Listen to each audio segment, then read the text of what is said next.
한 어릿광대라는 말 들어보셨죠? 광대가 뭐 옛날 얘기입니다. 임금님 앞에서 막 제주를 피웁니다. 그래서 여러 가지를 제주를 피우면서 흉내를 내는데 바보 흉내를 낸 거예요. 그러니까 왕이 그 광대가 하는 그 모습을 보면서 너무 즐거운 거예요. 행복한 거예요. 그래서 한바탕 웃고 난 다음에 이 왕이 광대에게 얘기합니다.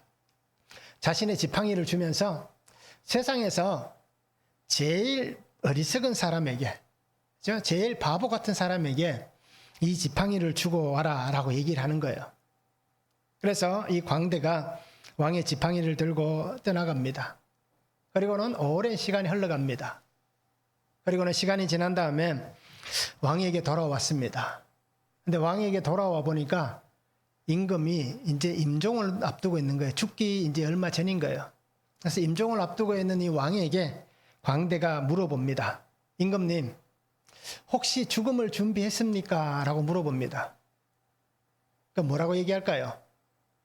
아마 일반 모든 사람들도 마찬가지일 거예요. 아니, 나는 죽음을 준비하지 못했어 라고 얘기하는 거예요. 그러니까 이 광대가 왕이 준 지팡이, 가장 어리석고 바보 같은 사람에게 이 지팡이를 주라라고 얘기했잖아요. 그러니까 이 광대가 그 지팡이를 왕에게 주는 거예요. 이 세상에 가장 어리석고 바보 같은 사람인 바로 임금님입니다. 자신의 죽음을 준비하지 못한 사람이 세상에서 가장 어리석은 사람입니다 라고 얘기하는 거예요. 하나의 얘기입니다. 자, 오늘 우리가 삶을 살아가면서 뭐 영원히 살 수 있다라고 얘기할 수 있는 사람은 없잖아요. 누구는 이렇게 시간이 빨리 젊을 때, 또 누구는 오랜 시간 뒤에 나이가 많아서 그렇게 살아갑니다. 뭐 성경을 예로 들면 무드셀라 같은 경우는 뭐 969년을 살았잖아요. 그죠? 뭐 상상할 수 없는 1000년입니다. 뭐 사람이 살면 한 1000년은 살아야 되는데 오늘 우리는 어떻습니까? 기껏해야 모세가 뭐라고 얘기합니까? 60이요 70이라고 얘기하잖아요. 자, 그러면 뭐 요즘은 이렇게 기대 수명치가 굉장히 늘어났습니다. 그래서 요즘은 100세 시대라고 얘기를 해요. 그래서 뭐 우리나라도 뉴스를 보니까 그렇게 나오더라고요. 우리도 정년을 앞으로 좀 늦춰야 되지 않느냐 라는 얘기가 나오는 거예요. 일본은 다시 늦춘다라고 얘기를 하고 있습니다. 65세라는 정년은 이제 100세 시대에는 그죠? 너무 긴 시간이 남잖아요. 그래서 주위에 이런 얘기들을 들어보니까요. 교회도 보면 예전 같지 않은 거예요. 그래서 예전에는 우리 교회 장로님들, 권사님들, 집사님들 같은 나이가 연세가 들어가시면 교회에서 그냥 편안히 계시면서 교회 일 하시고, 그죠? 사람들을 이제 도와주고, 그렇게 편안히 지내시다가 그렇게 이제 하나님 부르심 받으면 천국 가고 그러셨는데 요즘 어떻습니까? 교회도 연세가 드셔도 다들 바쁘시게 살아가요. 왜요? 100세 시대니까 뭐 이렇게 표현해서 좀 뭐 하지만 내가 먹을 것은 내가 만들어야 되지 않겠습니까? 자식들에게 요즘은 손 내미시는 부모님들이 그렇게 많지 않은 것 같아요. 그들도 힘드니까. 그죠? 내가 할 수 있는 한, 할 수 있을 때까지는 내가 해야 된다라고 하셔서 그죠? 나이가 60, 70 뭐 이렇게 드셔도 보니까 보호사도 하시고요. 별의별 거 다 하시더라고요. 그러기에 오늘 우리가 살아가는 삶에서 나는 시간이 많이 남았을 거야 라고는 여기지 마시기 바랍니다. 제가 가끔씩 뭐 우스갯소리로 저는 그래도 하나님 80까지 살아야 됩니다 라고 얘기는 하지만, 그죠? 우스갯소리로 그렇게 얘기하지만 우리의 시간이 뭐 얼만큼 남아있다라고 우리는 장담할 수 없잖아요. 그래서 전도서에 보면 그런 말씀이 있습니다. 전도서 12장 1절부터 보면 쭉 나오는 얘기지만 7절에 보면 흙은 여전히 땅으로 돌아가고 영은 그것을 주신 하나님께로 돌아가기 전에 기억하라 라고 얘기하고 있습니다. 그래서 우리가 돌아가기 전에 기억해야 될 것이 있습니다. 그래서 광대가 얘기하잖아요. 세상에서 가장 어리석고 바보 같은 사람은 임금님입니다. 자기의 죽음을 준비하지 못한 임금님이 가장 어리석은 사람입니다 라고 얘기하는 것과 똑같은 거예요. 그리고 오늘 우리 성도님들이 나를 만드신 나의 창조주 하나님을 기억하시고 또 나를 구원하시는 나의 하나님, 구원자 하나님을 기억하셨으면 좋겠습니다. 우리는 분명히 하나님께 돌아갈 날이 옵니다. 그때를 알 수는 없지만 누구에게나 다 옵니다. 개인의 종말이 있고 전체의 종말이 있습니다. 만약에 내가 개인의 종말을 맞기 전에 하나님이 오시면 그냥 전체의 종말에 들어가는 거예요. 그러나 전체의 종말에 들어가지 않는다 하더라도, 그죠? 내가 개인적으로 종말을 맞이할 수 있는 겁니다. 그날은, 그 시간은 우리가 알지 못하는 시간이 오는 겁니다.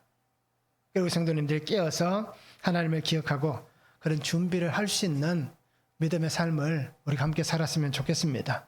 오늘 말씀을 한번 보시기 바랍니다. 거짓된 입술로 많은 말을 하면 허물을 면하기 어렵지만 의인의 말은 수능 같아서 여러 사람을 교육한다라고 말씀합니다.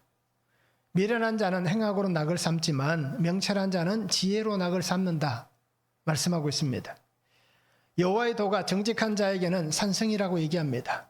그러나 행악하는 자에게는 멸망이 된다 라고 말씀을 하고 있습니다. 지혜로 낙을 삼는 의인이 되려면 첫 번째는 입술을 제어하고 말씀으로 단련해야 됩니다. 18절에서 21절입니다. 미움을 감추는 자는 거짓된 입술을 가진 자요 중상하는 자는 미련한 자이니라. 말이 많으면 허물을 면하기 어려우나 그 입술을 제어하는 자는 지혜가 있느니라.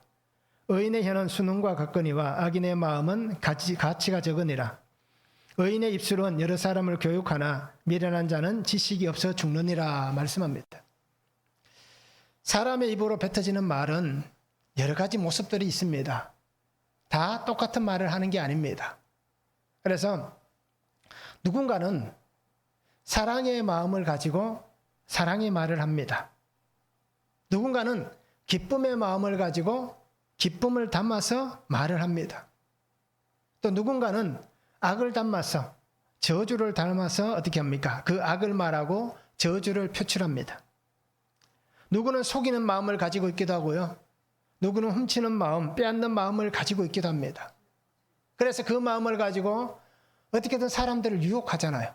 그죠? 어떻게든 사람들의 마음을 훔쳐서 자기가 이익을 취하는 그러한 삶을 살아가는 사람들도 있습니다.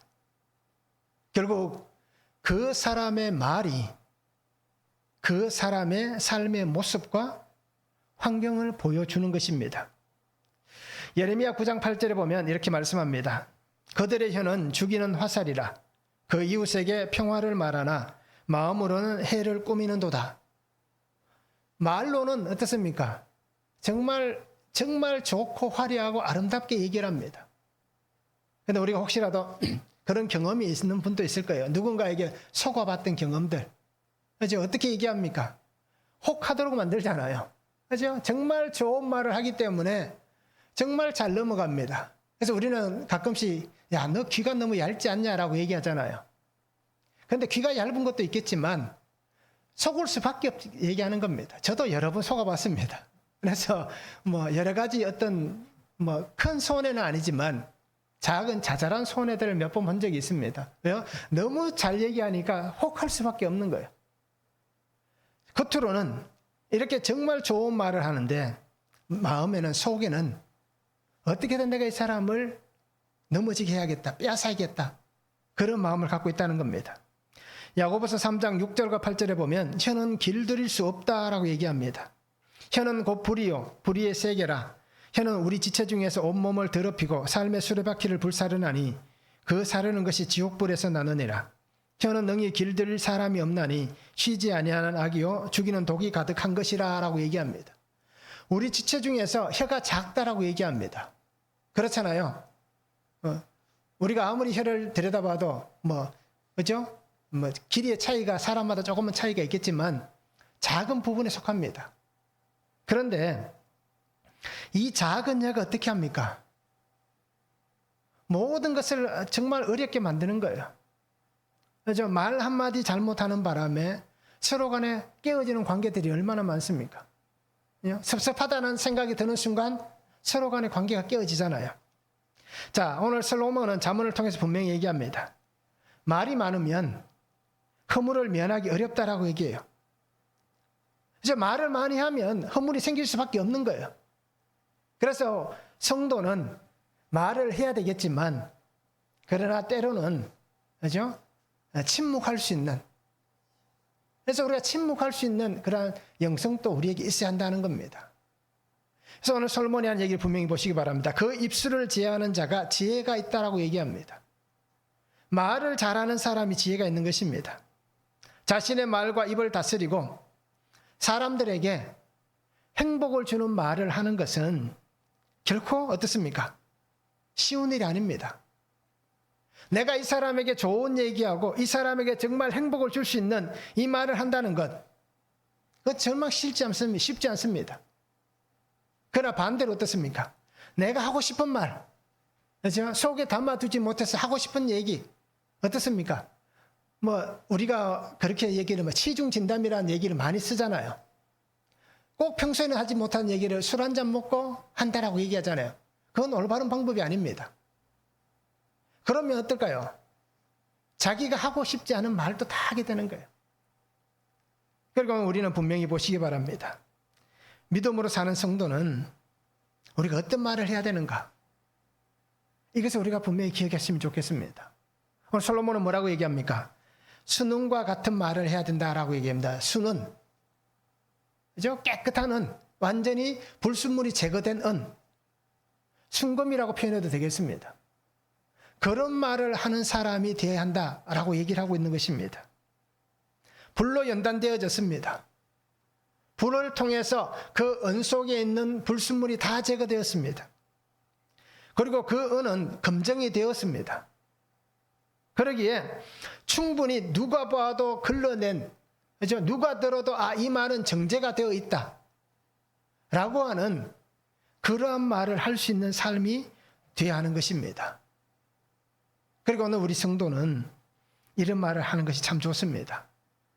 오늘 성경은 뭐라고 얘기합니까? 의인은 사람을 살린다라고 얘기합니다. 그들의 삶을 윤택하게 하는 사람들이다 라고 얘기를 하고 있습니다.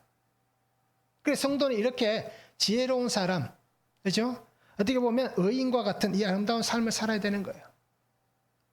오늘 성경은 이렇게 미련한 자는 지식이 없어 죽는다라고 얘기합니다. 미련한 자라는 표현이 있습니다. 에빌이라는 단어를 씁니다. 이것은 어떻게 보면 바보 같은 어리석은 사람을 얘기하는 거예요. 그래서 이 히브리어 에빌이라는 단어는 도덕적인 결함이 있는 사람을 표현할 때도 저 사람 정말 미련하다 라고 얘기할 때 도덕적 결함을 가지고 있다 라는 뜻을 가지고도 얘기하는 것입니다. 그리고 우리는 우리 안에 하나님의 말씀이 있으면, 하나님의 말씀을 가지고 내가 살아가면 우린 지혜로운 사람이 되는 거예요. 미련한 자가 아니란 얘기예요. 그리고 오늘 우리 성도님들이 정말 어리석고 바보 같은 삶을 또 말을 하지 않기를 바랍니다. 혹시 우리 안에 말에 실수가 있는 사람은 없습니까? 우리가 말을 하다 보면 실수할 수밖에 없는 그런 삶을 살아갑니다. 혹시 이런 말을 하진 않습니까? 야, 나는 뒤끝 없다. 그렇죠? 자아들 그렇게 얘기할 거예요. 나는 뒤끝 없다. 뒤끝이 있을 수가 없지요. 왜 그럴까요? 다 하잖아요. 그렇죠? 나는 뒤끝 없다 하면서 나중에 할 수 있는 얘기까지 다 해버리는데, 그 자리에서 다 해버리는데 뒤끝이 있으면 그 사람 정말 나쁜 사람인 거예요. 자, 우리 이렇게 얘기하는 거예요. 자기 하고 싶은 얘기 다 하고 나서 나는 뒤끝 없다. 그리고 또 뭐가 있습니까? 내가 당신 사랑하는 줄 알지? 이렇게 표현하는 겁니다. 그죠? 자기 하고 싶은 얘기 다 해놓고 내 마음 알지? 라고 얘기하는 거예요. 제가 가끔씩 그런 얘기 듣습니다. 그래서 저도 그런 얘기를 하고요. 그러니까 우리는 다 자기 입장에서만 생각하는 거예요. 자기 기준에서만 판단을 하는 겁니다. 우리는 어떻습니까? 나도 말의 상처를 참 많이 받는 사람들입니다. 그래서 우리가 가장 많이 상처를 주는 사람이 누굴까요? 누굴까요? 자신입니다. 나 자신이 상대방에게 가장 상처를 많이 주는 말을 하는 사람입니다. 부부간에는 어떻습니까? 남편이 나에게 하는 것이 아니라, 아내가 나에게 하는 것이 아니라 내가 그 사람에게 상처 주는 말을 제일 많이 하는 사람인 거예요. 결국 이 말은 분명히 그렇잖아요. 나도 상처를 많이 받는 사람이라는 겁니다. 나도 상처를 많이 받지만 나도 상처를 많이 주는 말을 하는 거예요. 이게 우리의 현실입니다. 이게 우리의 모습인 거예요. 그런데 우리는 어떻게 표현합니까? 나는 절대 그런 말 할 사람이 아니고, 이제 나는 이런 말 할 사람이 아니고, 나는 말로 상처 주는 사람이 아니다. 라고 얘기하지만, 이제 겉모습과 속은 다른 거예요. 겉으로는 웃고 있지만 속은 어떻습니까? 예레미야가 얘기한 것 같이 해를 끼치려고 하는 마음을 품고 있는 거예요. 그리고 오늘 성도님들이 정말 우리가 겉과 속이 같은 사랑의 말을 하는 성도가 되면 좋겠습니다. 그리고 훈련된 말을 하시기 바랍니다. 훈련된 말이란 다른 말이 아닌 거예요. 하나님의 말씀, 성경을 우리가 깨달은 하나님의 말씀을 가지고 있는 그러한 말을 하는 것이 훈련된 말을 하는 사람입니다. 그리고 생명을 살리는 말을 하시면 좋겠습니다. 하나님께서 우리에게 부탁하신 말씀입니다. 하나님께서 우리에게 뭐라고 말씀하십니까? 말씀 안에서 말씀을 붙잡고 그 말씀을 통해서 한 생명을 살리기 원한다고 말씀하시잖아요. 하나님도 그렇게 말씀하셨고 예수님도 그렇게 말씀하신 거예요. 아버지와 아들과 성령의 이름으로 세례를 주고 땅끝까지 이르러 내 정인들라고 하신 말씀이 바로 이겁니다. 하나님의 말씀을 붙잡고 하나님의 말씀을 가지고 한 생명을 살려라 라고 하신 하나님의 말씀을 우리가 붙잡고 살면 우리가 정말 입술을 제어할 수 있는 사람이 되는 겁니다. 그리고 말씀을 통해서 단련된 훈련된 그 삶을 살아갈 수가 있는 것입니다. 그래서 시편 141편 3절 말씀같이 여호와여 내 입에 파수꾼을 세우시고 내 입술의 문을 지키소서. 우리의 입술에 파수꾼을 세우시기 바랍니다. 말씀을 통해서 우리의 입술의 문을 지키시기 바랍니다. 그러면 하나님이 세우신 그 파수꾼으로 인해서 우리가 걸러낼 수 있을 겁니다. 그러기에 우리 오늘 성도님들이 정말 하나님의 은혜 안에서 내게 주시는 정말 하나님의 아름다운 말을 함께 나눌 수 있는 복된 삶이 되면 좋겠습니다. 한번 적용해 보시기 바랍니다. 입술을 제어하여서 필요한 말을 합니까? 아니면 무절제하여서 말에 실수와 허물이 많습니까? 나는 어떻습니까? 정말 하나님 주신 은혜 안에서 입술을 제어합니까? 말을 제어합니까? 그래서 필요한 얘기만 하는지 아니면 그냥 무절제해서 말에 그죠? 내 하고 싶은 말 다 하면서 그죠? 실수와 허물이 많은지 우리가 한번 적용해 보시면 좋겠습니다. 나는 변명을 잘합니까? 어떻습니까? 변명을 잘하십니까? 어떻습니까? 속이고 거짓으로 나를 감추는 것은 무엇이 있습니까? 내가 변명을 잘하면서 이제 변명을 하면서 늘 나를 감추고 속이는 게 뭐가 있습니까? 우리는 겉모습은 어떻습니까? 늘 이렇게 어떤 포장된 모습만 보잖아요. 거울을 보시면서 어떻습니까? 아침에 내 속마음을 봤습니까? 아니면 화려하게 포장되어진 나를 봤습니까? 아마 대부분 저도 마찬가지지만 그렇죠? 포장된 나만 볼 거예요. 거울을 보면서. 상대방이 보여주는 것도 마찬가지입니다. 그리고 오늘 우리가 한번 적용해 보시면 좋겠습니다. 정말 내가 변명을 잘하고 있다면 그렇죠? 나는 속이고 거짓으로 나를 감추는 게 뭐가 있는지 하나님 앞에서도 우리가 감추는 게 있을 거예요. 속이는 게 있을 거예요. 숨기는 게 있을 거예요. 그래서 우리가 한번 적용해 보시면 좋겠습니다. 두 번째는 미련한 자가 아니라 명철한 자가 되어야 됩니다. 22절에서 26절입니다. 여호와께서 주시는 복은 사람을 부하게 하고 근심을 겸하여 주지 아니하시느니라. 미련한 자는 행악으로 낙을 삼는 것 같이 명철한 자는 지혜로 낙을 삼느니라. 악인에게는 그의 두려워하는 것이 임하거니와 의인은 그 원하는 것이 이루어지느니라. 해오리 바람이 지나가면 악인은 없어져도 의인은 영원한 기초 같으니라. 게으른 자는 그 부리는 사람에게 마치 이의 식초 같고 눈의 연기 같으니라 라고 말씀합니다. 자, 의인과 악인의 차이는 무엇입니까? 왜 이 사람은 의인이다, 왜 이 사람은 악인이다 라고 얘기를 할까요? 우리가 평상적으로 보여지는 것은 똑같습니다. 그 사람의 행동, 그죠? 그 사람이 하는 말, 삶의 모습들, 또는 타인을 위해서 배려하는 어떤 모습들, 그런 것을 보면서 이 사람은 그래도 의인이다 라고 얘기하기도 하고요. 저 사람 정말 나쁘고 악하다 라고 우리가 분류를 하는 것입니다. 자, 그러면 나는 의인의 삶을 살고 있습니까? 악인의 삶을 살고 있습니까? 교회 안에서는 누구나 다 의롭게 살고 있을 거예요. 여기는 다 의인입니다. 그런데 의인과 악인이 언제 나타날까요? 가정에서, 직장에서, 나의 삶의 자리에서 나타나게 될 겁니다. 왜 그렇습니까? 그것은 어떻게 보면 나와 관련이 있기 때문에, 직접적인 연관이 있기 때문에. 교회는 함께 예배드리는 자리이지만 서로 직접적인 연관은 없잖아요. 그죠? 서로 어떤 이익을 가지고, 그죠? 다투고 그런 일이 없잖아요. 삶의 어떤 내일을 가지고 서로가 어떤 조율을 하는 것들이 없잖아요. 그러니까 어떻게 보면 교회는 그냥 다 좋은 모습들만 볼 수 있는 거예요. 그런데 정말 나의 삶의 자리로 들어가면 달라진다는 얘기입니다. 왜요? 나의 이익과 연관이 있고, 나의 삶과 연관이 있고, 앞으로 내일과 연관이 있기 때문에 내가 작은 것 하나 손해보지 않기 위해서 분명히 그러한 것들이 나타난다는 겁니다. 그러기에 내가 의로운 삶을 사는 의인인지 악한 삶을 살고 있는 악인인지 우리의 삶의 모습에 분명히 보여진다는 겁니다. 나를 아는 사람들, 나와 함께하는 사람들의 어떤 평가가 무엇인지를 우리가 보시기 바랍니다. 저 사람이 나를 어떻게 평가하는가?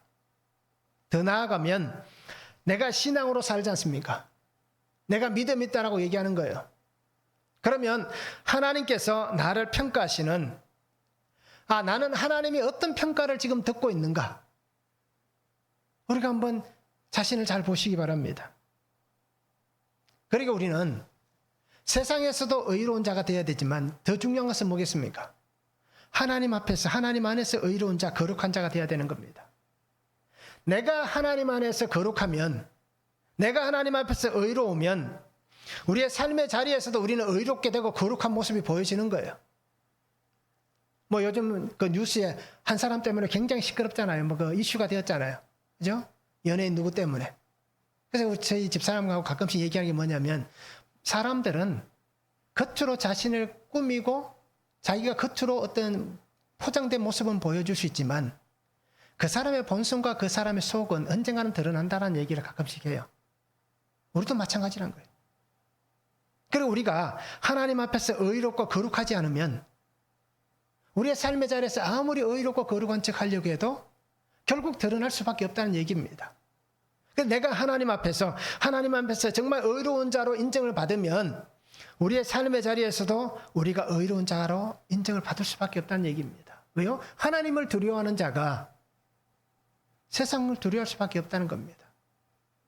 하나님 앞에 있는 사람은 세상 앞에서도 바르게 있을 수밖에 없다는 얘기예요. 여러분, 우리 성도님들이 하나님께서 정말 나를 어떻게 평가하시는지 우리 자신을 분명히 보시기 바랍니다. 혹시 우리가 하나님이 아닌 다른 것에 마음을 두고 있지는 않습니까? 하나님과 상관없는 그 삶을 살아가고 있지는 않습니까? 우리는 그렇게 살 수도 있을 거예요.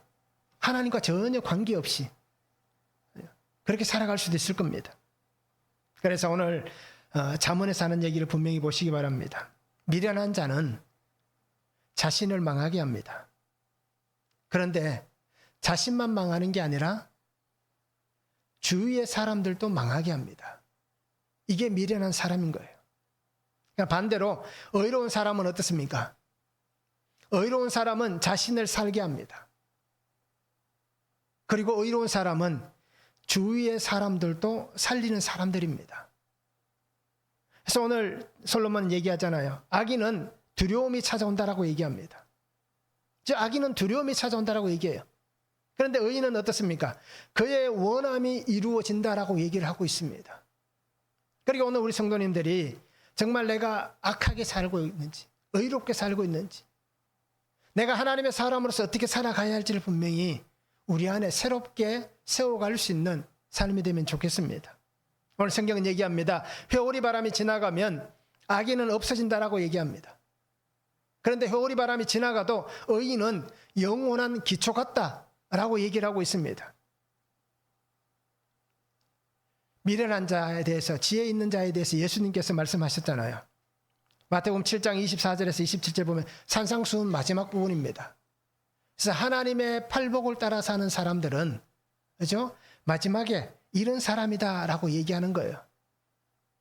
그래서 지혜로운 사람은 그 주추를, 그 삶을 반석 위에 세웠다라고 얘기합니다. 그런데 어리석은 사람은 어떻다라고 얘기합니까? 모래 위에 세웠다라고 얘기를 하는 거예요. 비바람이 불고 태풍이 불어오면 결과가 어떻다라고 얘기합니까? 반석 위에 세운 사람은 무너지지 않는다라고 얘기합니다. 그러나 모래 위에 세운 사람은 심함이 우리가 볼 수 없을 만큼, 이제 그 무너짐이 심하다라고 말씀을 하고 있는 것입니다. 자, 이렇듯 회오리 바람은 누구에게나 불어옵니다. 벌써 2024년 5월 마지막 주일이잖아요. 지금 5개월을 지나가는 동안 오늘 우리 성도님들 중에 회오리 바람 맞은 사람이 있을 거예요. 이제 태풍을 맞은 사람이 있을 거예요. 누구에게나 이 회오리 바람과 태풍은 불어옵니다. 어느 곳이든지 불어갑니다. 아, 저 나라는 잘 사는 나라니까, 복지가 잘 된 나라니까 정말 태풍도 없고, 그죠? 어떤 토네이도도 없는 그러한 정말 좋은 나라다라고 얘기할 수 있습니까? 그렇지 않잖아요. 얼마 전 뉴스 보니까 미국이 어떻습니까? 토네이도 때문에 절단이 났더라고요. 그렇게 어떻게 보면 세계에서 가장 잘 사는 나라라고 할 수 있는 나라도 그 자연 앞에서는 어떻게 할 수가 없는 거예요. 자, 누구에게나, 그죠? 누구에게나 이 회오리 바람과 태풍은 불어옵니다. 누구든지 심각한 어려움과 피해를 당할 수가 있습니다. 그런데 누군가에게는 전혀 이런 일이 일어나지 않을 수도 있고, 이 비바람이 불어쳐도 문제가 생겨나지 않을 수도 있다라는 겁니다. 그리고 우리는 나에게 일어나는 이 사건과 일들을 통해서 하나님 앞에 있을 수 있는 지혜로운 자가 되어야 됩니다. 그래서 늘 말씀드리는 게, 우리가 말씀을 읽고 이 말씀을 정말 우리가 깨달음을 통해서, 이 구속사의 말씀 우리가 깨닫는 이유가 뭡니까? 이 말씀을 통해서 나의 삶을 해석하는 거예요. 해석하는 거예요. 말씀이 나를 해석하는 거예요. 그래야 내게 불어닥친 이 광풍을 왜 이런 일이 생겨났는가를 해석할 수 있는 거예요. 왜 하나님께서 이런 일을 주시는가? 왜 하나님께서 내게 이런 일을 닥치게 하시는가? 그것을 우리가 말씀을 통해서 해석할 수 있는 게 바로 구속사의 말씀이 들려져야 된다는 겁니다. 하나님 주시는 이 지혜, 말씀 안에서 명철한 자의 삶을 살아가시면 좋겠습니다. 세상은 줄 수 없습니다. 세상에 많은 것을 우리가 가지고 살고 있지만 그것으로는 우리가 이 명철과 지혜를 얻을 수가 없습니다. 오직 하나님만이 주시는 것입니다. 그렇게 잠깐 있다가 사라지는 안개와 같은 이 세상의 것에 마음을 두지 말고, 그것에 붙잡히지 말고 하나님에게 소망을 두고 영원히 변하지 않는, 변함없는 아버지의 사랑과 은혜 안에 거할 수 있는 그런 삶이 되면 좋겠습니다. 한번 적용해 보시기 바랍니다. 요즘 내가 즐거워하는 것은 무엇이 있습니까? 요즘 내가 즐거워하는 것, 기뻐하고 좋아하는 것 무엇이 있는지 한번 적용해 보시기 바랍니다. 그런데 그 즐거워하는 것을 지혜로 즐거움을 삼습니까? 아니면 악을 가지고 즐거움을 삼습니까? 그죠? 한번 적용해 보시기 바랍니다. 참 즐겁고 좋은데 하나님 주신 지혜를 가지고 이렇게 즐거운지, 감사하고 행복한지, 아니면 악하게, 저 사람 못 살게 굴어서 밤에 잘 때 남편 몰래 한 대 때리고 그죠? 기뻐하고 즐거워하는 그러한 즐거움이 있는지 우리가 한번 적용해 보시면 좋겠습니다. 자, 내가 쫓아가고 있는 것은 무엇입니까? 내가 무엇을 쫓아갑니까? 세상을 쫓아갑니까? 하나님을 쫓아갑니까? 세상이 내게 줄 것 같은 그 삶을 쫓아갑니까? 하나님이 내게 주시는 삶을 쫓아갑니까? 즉, 내 마음이 어느 쪽에 더 많이 있는가라는 겁니다. 내가 살아가야 되니까 우리 당연히 세상에 살잖아요. 그러니까 세상에 살아가지만 우리 마음이 그 속에 더 있을 수 있는 거예요. 이제 물질에 더 있을 수 있고 세상의 환경에 더 있을 수도 있는 겁니다. 그러니까 내가 쫓아가는 삶이 무엇인지를 우리가 한번 적용해 보시기를 바랍니다. 세 번째는 여호와를 경외함으로 그분의 도를 따라가야 됩니다. 27절에서 32절입니다. 여호와를 경외하면 장수하느니라. 그는 악인의 수명은 짧아지느니라. 의인의 소망은 즐거움을 이루어도 악인의 소망은 끊어지느니라. 여호와의 도가 정직한 자에게는 산성이요 행악하는 자에게는 멸망이니라. 의인은 영영이 이동되지 아니하여도 악인은 땅에 거하지 못하게 되느니라. 의인의 입은 지혜를 내어도 패역한 자는 배임을 당할 것이니라. 의인의 입술은 기쁘게 할 것을 알거늘 악인의 입은 패역을 말하느니라 라고 말씀합니다. 사람들은 누구든지 자신만의 가치가 있습니다. 기준이 있습니다. 즉 이것을 우리가 그들만의 철학이라고 얘기합니다. 그래서 사람은 누구나 자신만의 철학이 있습니다. 자신이 생각하는 가치, 추구하는 가치가 있고요. 나는 이것을 충분히 받아들일 수 있다. 나는 이것을 충분히 따라갈 수 있다라는 정신이 있습니다. 그리고 자기가 따라가는 사상이 있습니다. 그래서 내가 살아가는 삶을 결정합니다.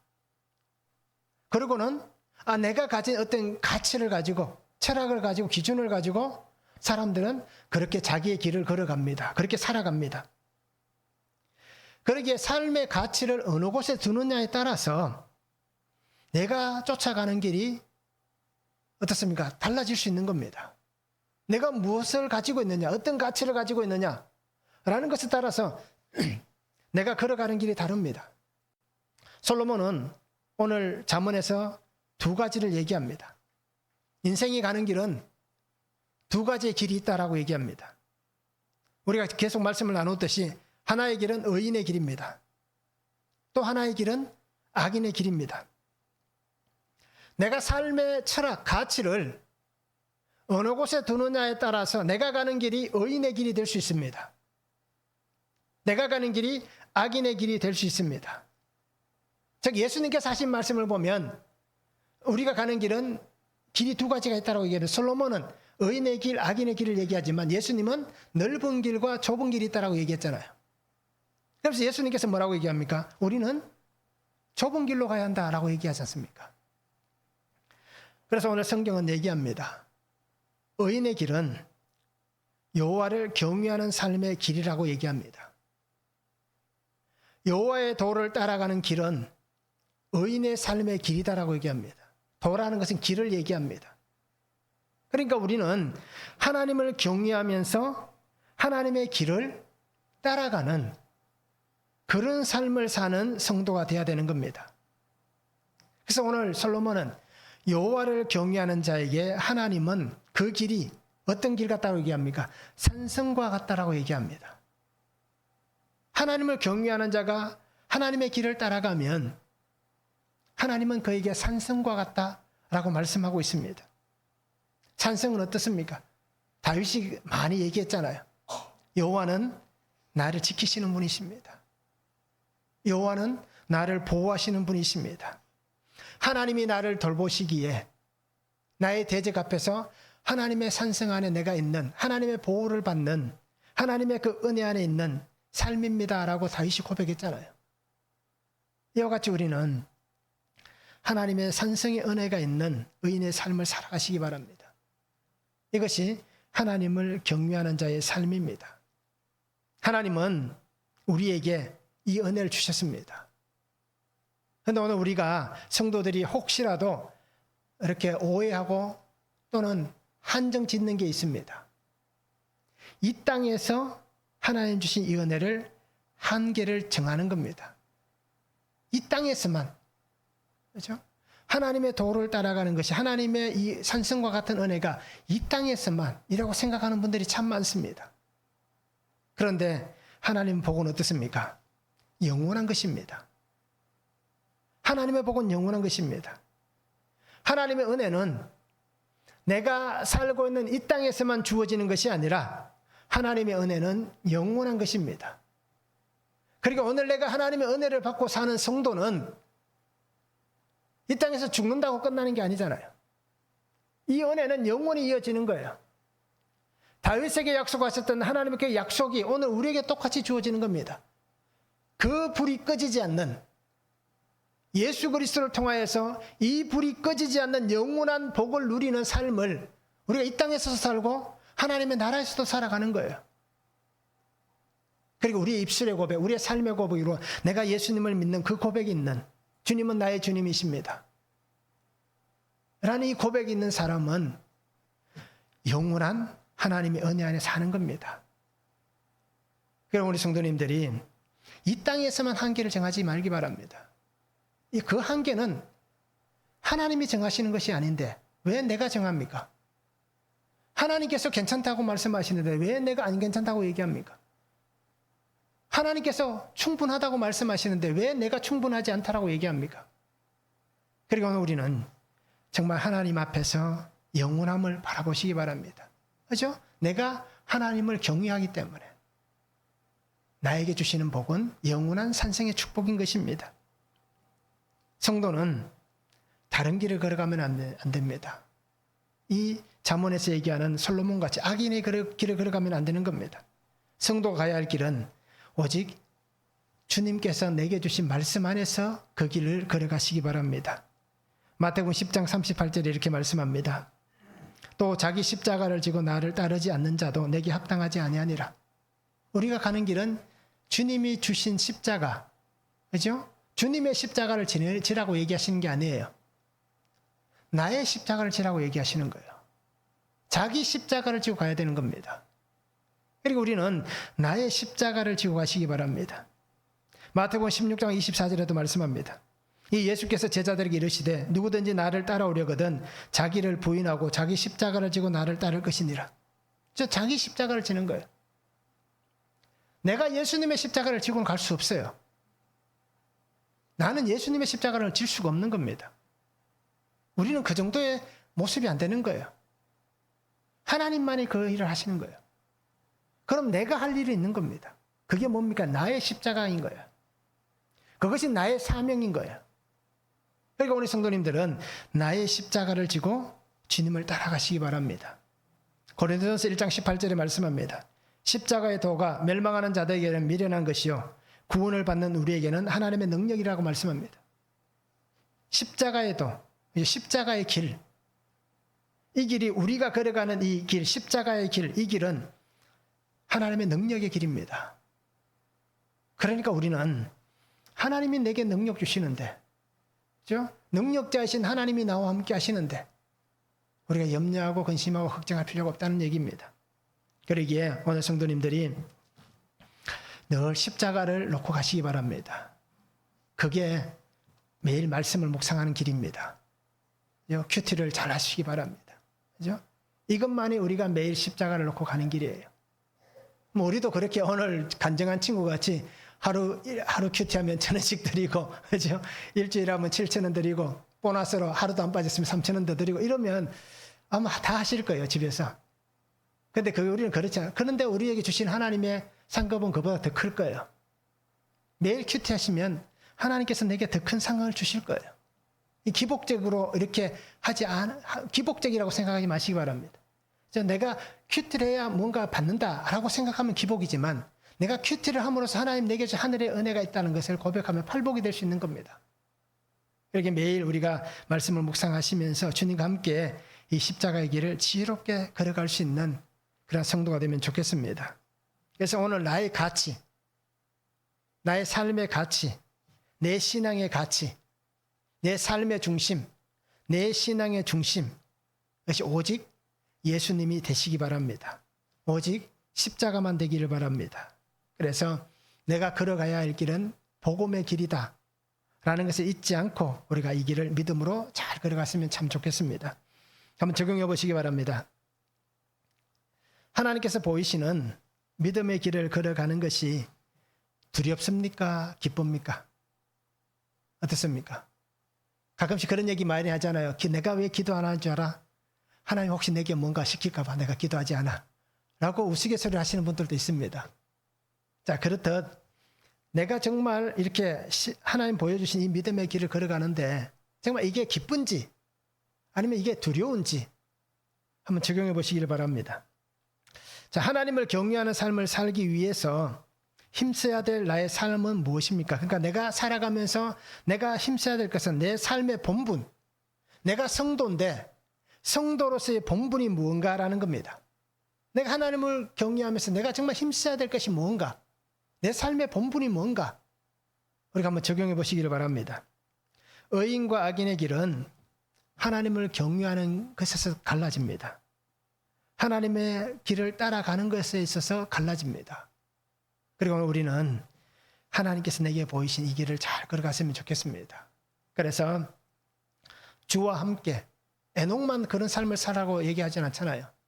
그렇게 보여주신 것은 너도 그렇게 살라고 얘기하는 겁니다. 그러게 나도 주님과 함께 믿음의 길을 동행할 수 있는, 이 길을 걸어가면서 하나님 내게 주신 은혜와 복을 날마다 누릴 수 있는 그런 삶이 될 수 있기를 주님의 이름으로 축원합니다. 사랑의 아버지 하나님, 오늘도 우리에게 주신 말씀을 바라보고 그 은혜 가운데 살아갑니다. 새 일을 행하실 주님을 기대하고 하나님의 크고 놀라신 은혜를 바라봅니다.